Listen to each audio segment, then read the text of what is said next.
Hi everyone, I'm Jake Bates, Workforce Management Consultant here at ShopWorks. Welcome again to another edition of the Workforce Management Podcast. Today I'm pleased to be joined by Ian Hogg, one of our co-founders. Hi Ian. Hi Jake.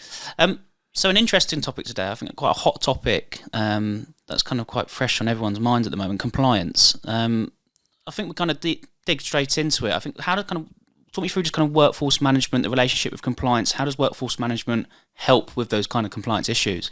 Okay, well, first thing, let's talk about what compliance is. What we mean by compliance on this. I think it's about making sure that you comply with labour laws or local sort of agreements, maybe union laws or other laws you've got with your staff, but also with things like financial regulations, tax law, pension regulations. So that's what we consider by compliance. And your workforce management platform is your ideal place to go. It keeps all of the data that relates to all of that. So it records, how many hours people have worked, when they've worked, what role they did. Yeah. It knows what time they started and finished, whether they had enough gap between shifts.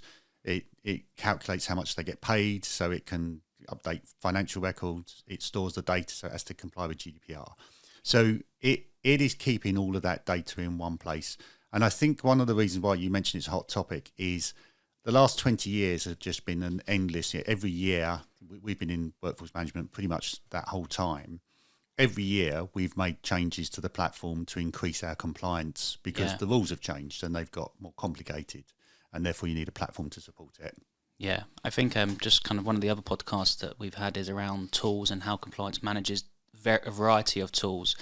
Just kind of give me a few examples of how kind of workforce management can help me comply with some of those particular kind of potential breaches. Right. So if we did it by the sort of rules you're complying with, that's probably a good way to start. So working time directive is probably a key one. Yeah. Leave accruals. Okay. And maybe we'll go into in the podcast, maybe go into some of these in detail, but leave accruals, making sure that you calculate how much leave people are entitled to or paid holiday people are entitled to.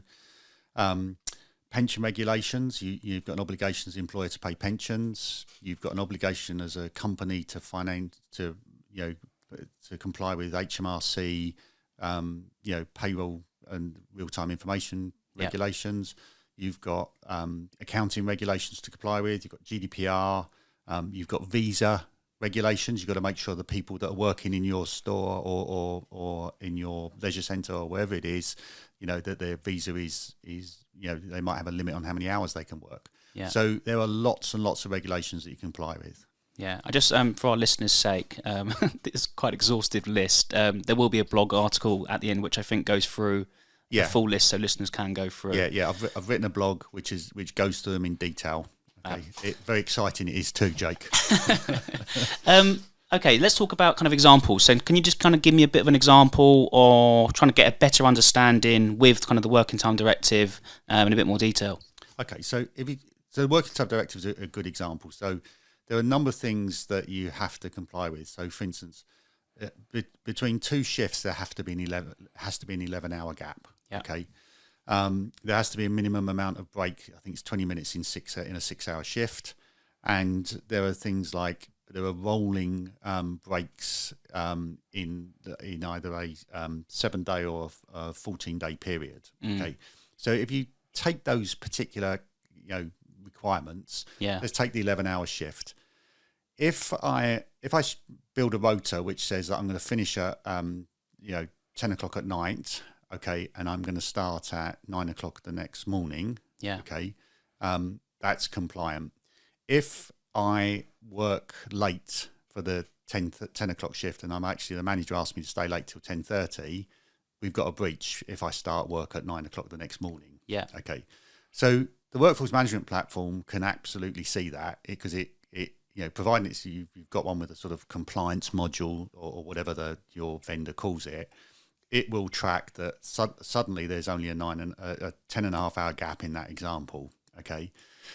And the way that you would sort of, if you were logging into a modern workforce management platform, you would expect it to sort of have a report that shows that. So total number of potential breaches, total number of actual breaches, i.e. it's not a breach. Like you can schedule somebody with a 10-hour gap, but it's not a breach until they don't have the 11-hour gap. If you see what I mean. So that's a potential breach.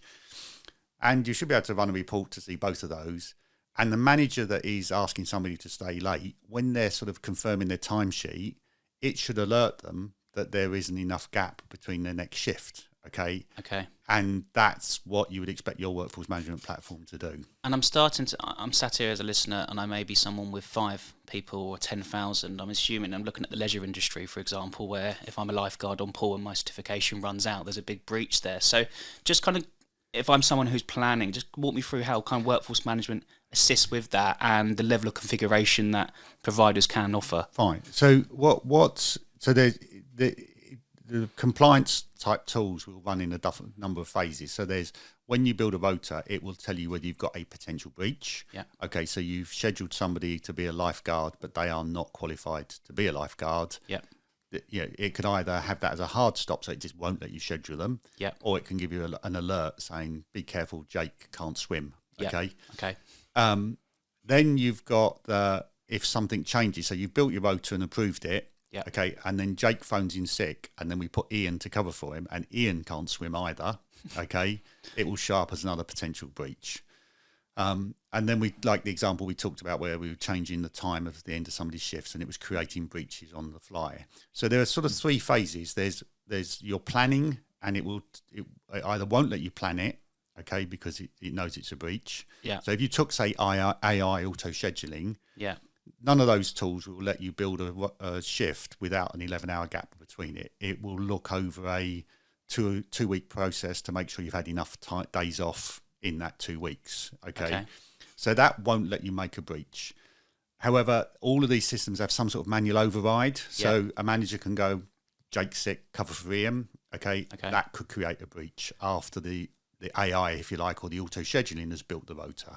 And I think just kind of looking around, I suppose, when we know some breach has occurred, time and attendance, just talk to me about kind of how time and attendance plays into compliance. And we're not going to too much detail around the different types of time and attendance, but confirming people's hours is, I can imagine, quite a serious part of it. Yeah, well, if you think of the rules you have to comply with, so there's the working time directive one, so please show me evidence that person had an 11-hour gap. Well, if they've checked out half an hour later than they were meant to and it's created a breach, there's evidence of it. Yeah.